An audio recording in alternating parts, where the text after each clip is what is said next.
Visual, madilim ang screen na nagpapakita lamang ng asul-abo na liwanag ng dagat sa gabi.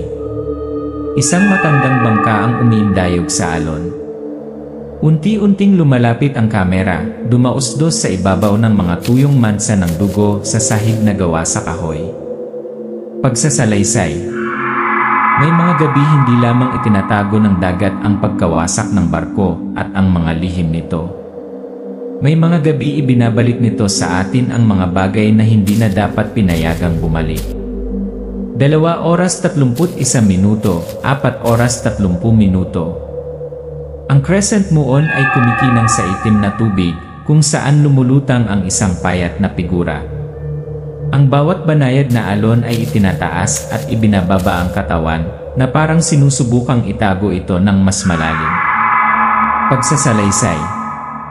Noong gabing iyon, ang balak lang namin ay mangisda. Ngunit hindi lang isda ang hinila ng mga lambat kundi pati na rin ang isang babae. Ang kanyang balat ay malamig na malamig, ang kanyang mahabang buhok ay gusot, at ang kanyang mga mata ay dilat na parang nakatingin sa amin sa malayong kadiliman. 4 oras 31 minuto, 6 oras 30 minuto. Visual. Close-up ng mga payat na kamay ng babae na nanginginig, tumutulo ang mga patak ng tubig dagat at dugo sa sahig ng bangka. Mabilis na dumapo ang kamera sa mga mata ni Tatang, parehong natigilan at natatakot, bago siya bumulong ng hindi kasya siya. Pagsasalaysay. Si Tatang Marsing na lumangoy sa mga unos, humarap sa mga pating, hindi ko pa siya nakitang kasing takot niya noong mga sandaling iyon. Isang paungusap lang ang sinabi niya at ang paungusap na iyon ay nanatili sa akin hanggang ngayon. Huwag hayaang makita niya ang iyong dugo. 6 oras 31 minuto, 8 oras. Visual. Marahas na nanginginig ang kamera habang tumatagilid ang bangka. Ang dagat ay umiikot ng hindi natural. Isang madilim na anino ang dumaan sandali sa ilalim ng tubig, mas mahaba at mas malaki kaysa sa anumang isda. Hindi namin alam na mula nang hilahin namin siya sa lambat, may nagising kami. At ang dagat magbabayad ng utang nito. Hindi lang sa dugo. Visual. Ang frame ay bubukas mula sa itaas, isang malawak na tanawin ng isang coastal fishing village sa dapit hapon. Kinakalawang nabubong ng lata, bangkang nakahandusay sa buhangin. Ang paglubog ng araw ay nagpapapula sa dagat. Ngunit sa ilalim ng liwanag na iyon ay isang malalim na itim. Pagsasalaysay OL. Dito lumaki tayo sa oral story ng dagat. Si Serena ay kumakanta ng mga oyayi sa mga mangingisda na nawala sa mga bahura. Kinalagkad ni Shokoy ang mga pangahas sa ilalim. Ipinagpalit ng Magindara ang buhay ng tao para sa mahinang hangin at alon. Ngunit ang sumunod na nangyari ay hindi katulad ng anumang alamat. Ang bagay na iyon ay hindi kabilang sa alinman sa mga sinaunang kwentong narinig natin. Visual. Dahan-dahang lumilipad ang kamera patungo sa bangka na naanod ng alon sa dalampasigan. Ang kubyerta ay basang-basa. Ang mga mansa ng dugo ay kumakalat sa madilim na mga patch na may halong malakas na malansang amoy. Pagsasalaysay OL. Ang bangkang ito ay natagpuan 3 araw matapos itong mawala. Walang sakay. May lamang dugo. At malansang amoy-amoy na alam ng lahat ng mangingisda rito, ngunit walang nangahas na pangalanan. Visual. Isang sulok ng daungan. 3 lalaki ang nag-aayos ng kanilang mga lambat. OL, isang tahimik na binata. Ang kanyang mga mata ay tila laging sinusuri ang dagat. 1. Mabilis, magaling magbiro. 2. Malaki ngunit banayad, at ang matandang si Tatang Marsing. Balat na nasunog sa araw, malalim, malamig ang mga mata. Owl off. Si Tatang Marsing ang lalaking nagpalaki sa akin mula pa noong bata ako. Mas alam niya ang dagat na ito kaysa kanino man. At ikaw ang unang nagbigay babala sa amin tungkol sa kung ano ang nakakubli sa aming paligid. Visual. Close-up ng kamay ni Tatang na nagwiwisik ng asin sa lambat. Ang kanyang mga mata ay nakatingin sa dagat. Tatang Marsing. Magdala ng maraming asin, the more the better. Huwag lumabas nang wala ito. Ang asin ay pangontra, hindi gusto ang lasa. 1. Pangontra. Para saan ang pangontra, Tang? Tatang Marsing. Hindi para saan, ngunit para sa isang bagay. Ito ay nagmumula sa dagat patungo sa nayon. At maniwala ka sa akin, kung makita mo ito, hilingin mong hindi ka na ipinanganak dito. Pagsasalaysay, Owel. Sanay na tayo sa masamang panahon ng pangingisda, bigla ang mga bagyo. Ngunit ang naghihintay doon ay panahon ng pangangaso. At sa pagkakataong ito, ang biktima ay mga tao. Hinihila ng kamay ni Uno ang lambat. Kalmado ang dagat, ngunit biglang nakaramdam ng kakaibang bigat ang lambat, na para bang may nahuli itong napakalaking bagay. Uno, hinaan ng boses. Teka, hindi isda. Ito napakabigat. Visual, unti-unting tumataas ang lambat, hila-hila ang katawan ng babaeng nakaipit sa loob. Mahaba, gusot at basang buhok ang tumatakip sa mukha niya.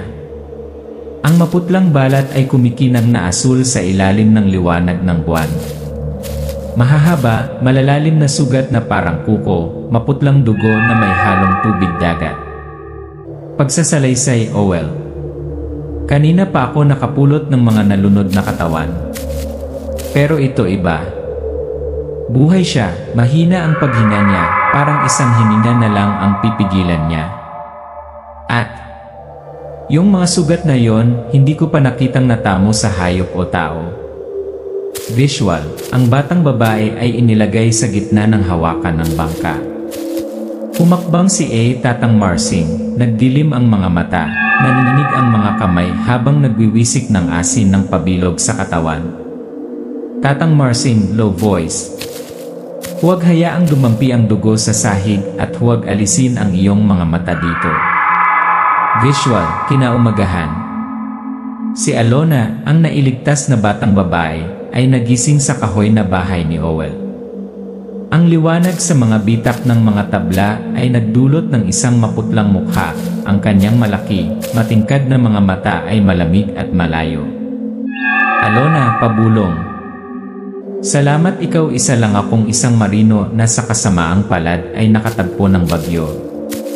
Pagsasalaysay, Owel. Ngunit sa pagitan ng kanyang mga salita palaging may pause. Isang pause na parang may nag-isip ng paraan para itago ang isang bagay. Visual, mula sa mga mata ni Owel, nagising sa kalagitnaan ng gabi. Tahimik siyang naglakad papunta sa bintana. Mabilis na dumaan ang isang matangkad at manipis na itim na anino na tanging ang liwanag ng buwan lamang ang makikitang sumasalamin sa mga mata na nakatingin sa loob. Visual, araw. Ang isang bata ay tumakbo sa nayon sa takot, sinabing nakakita siya ng isang higanting ibon na dumapo sa isang puno ng niyog sa gilid ng kabubatan. Ang paglalarawan nito, hindi pangkaraniwang mahahabang pakpak, manipis na katawan, at kumikinang na mapupulang mga mata, ay nagpaisip kagad sa maraming tao ng manananggal.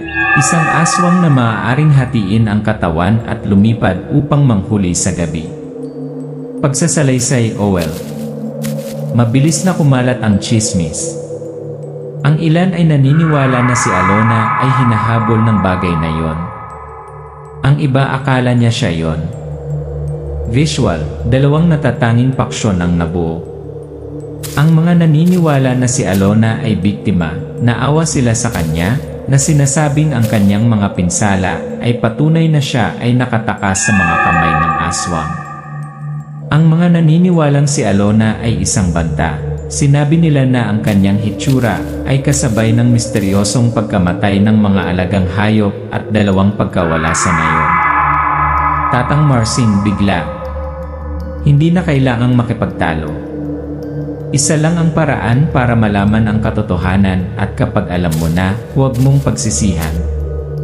Visual, dahan-dahang bumaba ang kamera hanggang sa mga paa ni Alona na naglalakad sa kabila ng courtyard. Ang kanyang anino sa dingding, hindi likas na mahaba, baluktot, na parang may mga pakpak. Pagsasalaysay, Owel. Ngayong gabi babantayan ko siya. Kung ano man ang katotohanan, hindi na ito makakatakas pa. Sa pantalan, isang matangkad na lalaki, nakasuot ng lumang leather jacket, isang crossbow na nakasabit sa kanyang balikat at isang bag na puno ng mga glass vial na puno ng pulang likido. Kulay abo ang kanyang buhok, matalas na parang kutsilyo. Pagsasalaysay, Owel. Ipinakilala niya ang kanyang sarili bilang si Pablo, isang maangaso ng mga supernatural na nilalang. Ngunit hindi ako naniniwala sa kanya. Isang lalaking nakakaalam ng pangalan ng bawat aswang, bawat uri ng dugo, bawat bakas at labis na nagmamalasakit kay Alona, hindi iyon nagkataon. Visual, sa cave malapit sa pantalan, nakaupo si Pablo sa tapat ng Alona. Sumandal siya, may ibinulong na nagpapakilig sa kanya. Pagpasok ni Owel ay umiwas ng tingin si Alona, napangiti na lang si Pablo. Visual, Owel sinusundan ang dumi na daan patungo sa kabubatan. Sa liwanag ng buwan na tumatagos sa mga puno, nakita niya si Alona na nakikipag-usap sa isang malaki at matipunong figura na may duguan na mga mata, malinaw na isang aswang. Aswang mababa matalik. You shouldn't be here with them. You know where you belong. Pagsasalaysay, Owel. Hindi ko marinig ang sagot ni Alona, ngunit ang paraan ng pagyuko niya ng kanyang ulo, nang hindi natatakot, ay nagpalamig sa aking gulugod. Visual, mabilis na naputol ang eksena hanggang sa gabi ng pananambang.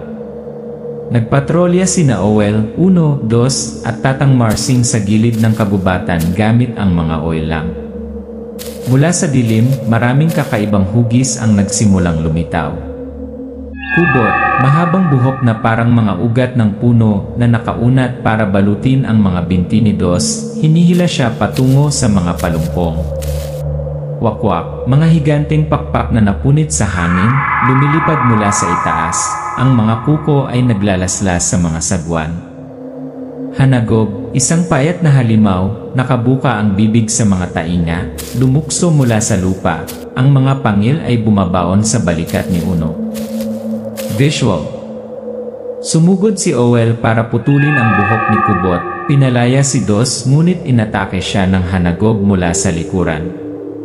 Binato ni Tatang Marsing ang isang bag ng asin sa mukha ng wakwak, dahilan para mapasigaw ito at sumugod pabalik sa kagubatan. Nabahiran ng dugo ang lupa, mabilis ang paghinga ng lahat, kumikislap ang oil lamp na parang papatayin. Pagsasalaysay, Owel. Hindi kami lumalaban para manalo pero para lang makaligtas ng ilang segundo. Visual, lumingon si Owel, walang laman ang lugar kung saan nakatayo si Alona. Isang malabo ang sumugod sa kabubatan. Nawawala ang kanyang silweta sa liwanag ng buwan at ambon sa gabi. Pagsasalaysay, Owel. Nawala ka nag-iwan sa akin ng tanong na mas masakit kaysa sa sugat ko sa katawan, si Alona ba isang taksil? O isa na namang biktima na nakuha? Visual, close-up ng mukha ni Owel, umaagos ang dugo mula sa kagat sa kanyang balikat. Nag-aapoy ang mga mata sa sakit at determinasyon. Nag-zoom out ang kamera, naiwan sila sa gitna ng isang larangan ng digmaan na puno ng mga bangkay ng halimaw at matinding baho. Pagsasalaysay, Owel. Kung ano man ang sagot malalaman ko. Dahil simula noon hindi na ang dagat ang tanging kalaban ko. Lumakad si Owel sa kabubatan sa gabi, ang isang mata ay may benda, ang isa ay malabo. Natuyo ang dugo sa isang itim na mansa sa kanyang kamiseta. Hinawakan niya ang puno ng kahoy, kasunod ang bango at tunog ng mga pakpak sa malayo. Pagsasalaysay, Owel. Nawala ang karamihan sa aking paningin, ngunit hindi si Alona. Ang kanyang tawag ay hindi isang tunog, ngunit isang bagay na mas malalim, isang hindi nakikitang strain na humihila sa akin sa panganib. Visual, isang clearing sa kabubatan. Bago si Owel, nakatali si Alona sa isang post na kahoy na napapaligiran ng sirang bilog na asin. Sa isang batong plataporma, lumapit ang pinuno ng aswang. Halos 2 metro ang taas, madilim na kulay abong balat, kumikinang na dilaw na mga mata. Pinuno ng aswang. Ang iyong dugo ang kukumpleto sa akin. Ang isang kalahating demonyo, kalahating tao na tulad mo ay isang pagkakamali na ipinanganak. Pagsasalaysay, Owel. Noon ko naintindihan. Hindi naman sa atin si Alona. At hindi rin sa kanila. Pablo. Umalis ka, Owel. Ang target ko sa simula ay siya. Alona, mahina. Hindi niya maintindihan. Kung mamatay ako, papatayin niya ang lahat. Pagsasalaysay, Owel. Sa sandaling iyon, hindi ko alam kung kanino dapat pagkatiwalaan. Pero isang bagay ang alam ko, kung hindi ako kikilos, mawawala ang buong nayon. Visual. Pinaputok ni Pablo ang unang palaso, tumagos sa balikat ng halimaw. Binunot ni Owel ang kanyang kutsilyo, umaalon pasulong upang putulin ang mga tanikala na nakagapos kay Alona.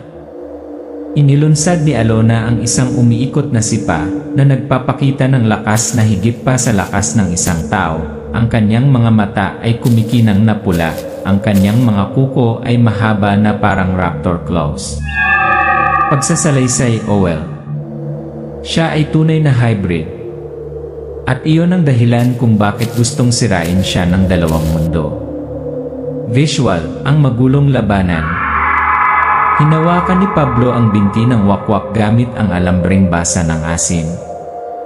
Hinampas ni Owel ang kubot, ngunit sumugod ang hanagob at kumagat ng malalim sa kanyang balikat.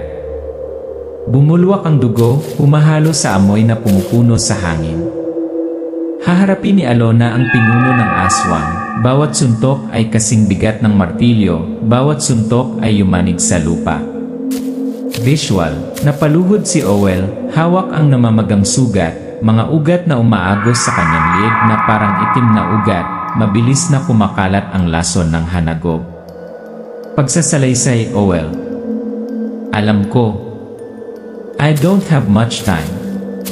Pero kung bumagsak ako ngayon, mamamatay siya. Visual, sa huling segundo, ibinato ni Owel sa kamay ni Alona ang patalim na basa sa sarili niyang dugo. Lumingon siya, sinaksak sa puso ang pinuno ng aswang.